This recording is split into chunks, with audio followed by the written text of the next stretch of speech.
Hello' guys, আসসালামু আলাইকুম। বৰ্তমান চলি আছে ৰাজনীতিৰ বতৰ, সেয়েহে মই আজি UPPL দলৰ আৰু BJP দলৰ মামা আৰু ভাগিনক দেখুৱাম আপোনালোকে লগতে থাকক। 39,000 17 বছৰত 39,000 PMIৰ ঘৰ নিৰ্মাণ কৰিছিলে। এইটো আধৰুৱা হৈ আছিল। আমাৰ সময়ত আমি 2 লাখতকৈ বেছি PMIৰ গৰীব মানুহৰ ঘৰ নিৰ্মাণ কৰা হৈ গ'ল। আজি ডাইৰেক্ট স্কিল ট্ৰেইনিং দিয়া হৈছে, অনুদান দিয়া হৈছে। এটা কাউন্সিলে 10,000 পৰিয়ালক 10,000 সেলফ হেল্প গ্ৰুপক ইতিমধ্যে 25,000 কৰি টকা দিয়া হৈছে। 700তকৈ অধিক মন্দিৰত ধৰ্মীয় উপাসনাবিলাকক 2 লাখ টকা আলাৰী প্ৰদানৰ দ্বাৰা দিয়া হৈছে। গতিকে আজি উন্নয়নৰ এটা জোৱাৰ শান্তি অহাৰ লগে লগে এই অঞ্চলত আহিছে। আপোনালোকে দেখিবলৈ পাইছে, এটা সময়ত বড়ো অনাবড়ো কৰি আমি কোনোবা এমপিকটো জিকাব পাৰিলোঁ, কিন্তু সেই এমপিয়ে কোনো ৰাস্তা দলং একো বনাব নোৱাৰিলে, অৰুণোদয় দিব নোৱাৰিলে। আজি অসমৰ মুখ্যমন্ত্ৰী ডাঙৰীয়া আপোনালোকে দেখিবলৈ পাইছে, এতিয়া অসমত অবতৰত বিহু পালন কৰে ৰাইজে। য'ত য'ত মুখ্যমন্ত্ৰী আহে তাত এটা ডাঙৰ উৎসৱ হয়। এইটো যোৱা 3টা বছৰত দেখিবলৈ পাইছে, কাৰণ মুখ্যমন্ত্ৰী ডাঙৰীয়াই সকলো ৰাইজৰ কাৰণে নতুন নতুন খবৰ লৈ আহে, নতুন নতুন কথা লৈ আহে। আজি ৰাইজে অৰুণোদয় পাইছে, ৰেচন কাৰ্ড পাইছে, বিভিন্ন যিমানখিনি স্বাভাৱিক এটা পৰিৱেশ আনিবলৈ আৰু এটা পৰিৱৰ্তন আনিবলৈ, অৰ্থনীতি এটা জাগৰণ আনিবলৈ, দৰিদ্ৰ সীমাৰেখাৰ পৰা চবে আগবাঢ়ি আহিব লাগে, এই পৰিৱেশটো সৃষ্টি কৰিবলৈ মুখ্যমন্ত্ৰী ডাঙৰীয়াই বহুতখিনি কাম কৰিছে। মুখ্যমন্ত্ৰী ডাঙৰীয়াই আমাক সপোন দিছে, বেলেগ ৰাজ্যবিলাক যেনেকৈ আগুৱাই গৈছে অসমো ভাৰতৰ ভিতৰত এখন উন্নত ৰাজ্য হ'ব লাগিব। ইফালে প্ৰধানমন্ত্ৰী ডাঙৰীয়াই কৈছে ভাৰতবৰ্ষখন এখন বিকশিত দেশ হ'ব লাগিব। আমাৰ মুখ্যমন্ত্ৰী ডাঙৰীয়াই কৈছে আমাৰ অসমখন ভাৰতৰ ভিতৰত উন্নত ৰাজ্য হ'ব লাগিব। গতিকে আজি BTR অঞ্চল পিছ পৰি থাকিব নোৱাৰে। BTR অঞ্চলৰ 5খন ৰাজ্য সকলো দিশতে আমি আগবাঢ়ি যাব লাগিব।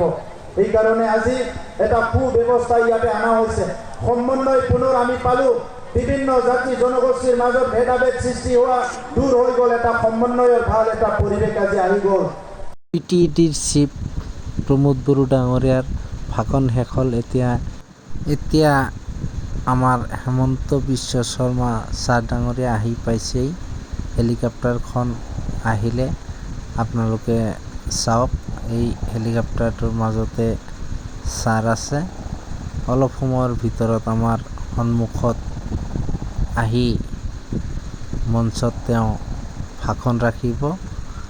গাইসকল মোৰ লগতে থাকক আৰু এই ৰাজনীতিৰ বতৰত আপোনালোকে অনুভৱ কৰিব পাৰিব কোনটো দল জিকিব। আপোনালোকে কমেণ্টৰ মাধ্যমত জনাই দিব। এতিয়া আমাৰ সন্মুখেদি আহি আছে ছাৰ হেমন্ত বিশ্ব শৰ্মা।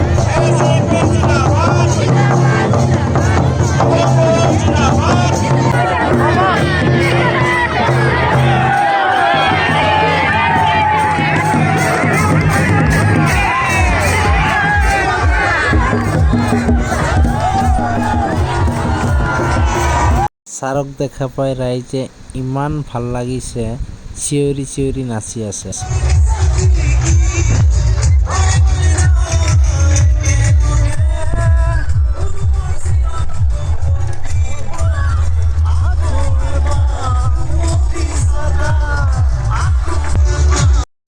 গানৰ ডেন্সটো শেষ হ'ল। এতিয়া আমাৰ ছাৰে মূল্যৱান ভাষণ ৰাখিব, শুনক।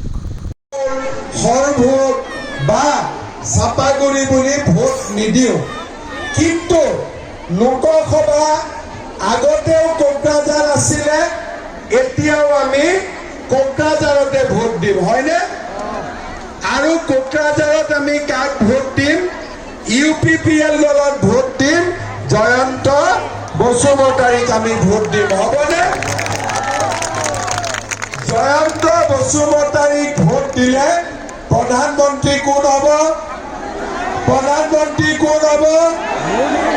জয়ন্ত বসুমতাৰীক ভোট দিলে প্ৰধানমন্ত্ৰী নৰেন্দ্ৰ মোদী হ'ব, হয়নে? আমাৰ অসমত 10 তাৰিখে মাহত মহিলাৰ একাউণ্টত 1250 টকা আহে। কিন্তু আমাৰ মানৱ সমষ্টিৰ বহুত দুখীয়া মহিলাই অৰুণোদয় পোৱা নাই, হয়নে নহয়? তহঁতি ল'ৰাবিলাকে নিশ্চয় হয়নে নহয়? হয়, এতিয়া অৰুণোদয় লাগে নে নাই? কাক কাক লাগে? চবকে লাগে। মই ঘোষ কি পাম? আচ্ছা নামাম। কাৰ কাৰ ঘৰত ৰেচন কাৰ্ড নাই?